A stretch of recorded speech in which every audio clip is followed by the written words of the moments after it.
धीरेंद्र शास्त्री पर लगे गंभीर आरोप। क्या सत्ता और संतों का रिश्ता सब कुछ छुपा लेता है? राम का नाम लेकर जिसने लाखों लोगों की आस्था जगाई, वही शख्स अब एक ऐसे आरोप में घिरता दिख रहा है जिससे पूरा देश हिल जाए। महिलाओं की तस्करी, और नाम है धीरेंद्र शास्त्री। क्या ये सच है या किसी बहुत बड़ी साजिश की शुरुआत? नमस्कार दोस्तों, आप देख रहे हैं द क्विक रिपोर्ट इंडिया और आज हम बात करने जा रहे हैं उस सवाल की जो इस समय पूरे देश में तैर रहा है। सोशल मीडिया पर एक के बाद एक पोस्ट्स, वीडियो और मीम सामने आ रहे हैं।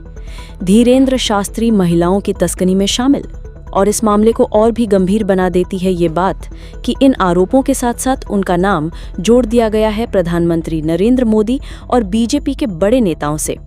लेकिन क्या सच में ऐसा कुछ हुआ है? क्या कोई सबूत है या ये एक सुनियोजित हमला है किसी बाबा को गिराने के लिए?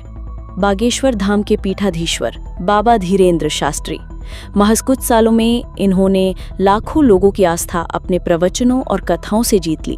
टीवी चैनलों पर दिन रात उनके चमत्कारों की चर्चा, सोशल मीडिया पर करोड़ों व्यूज, और खास बात यह कि बीजेपी के कई बड़े नेता उनके कार्यक्रमों में मंच साझा करते देखे गए, चाहे वो गृह मंत्री अमित शाह हों या फिर खुद प्रधानमंत्री के संदेशवाहक। सोशल मीडिया पर हाल ही में एक दावा वायरल हुआ जिसमें कहा गया कि धीरेंद्र शास्त्री का नाम एक अंतर्राज्यीय महिला तस्करी नेटवर्क में आया है।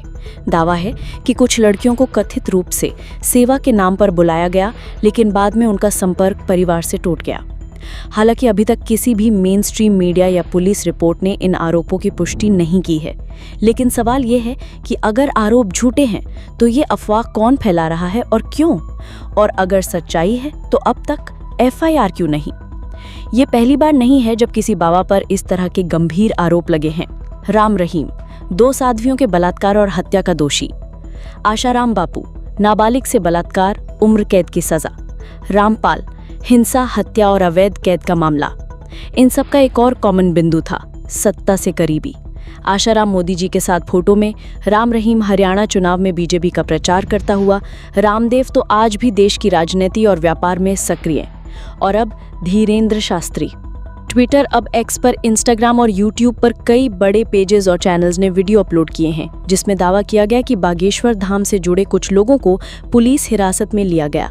कुछ चैनलों ने यहां तक कह दिया कि धीरेंद्र शास्त्री के खिलाफ CBI जांच की मांग होनी चाहिए। हैशटैग्स जो ट्रेंड कर रहे हैं, हैशटैग राम रहीम से शास्त्री तक, हैशटैग मोदी के संत, हैशटैग बाबा का धंधा। लेकिन क्या ये सोशल मीडिया ट्रायल है या जनता की आंखें अब सच देखने लगी हैं?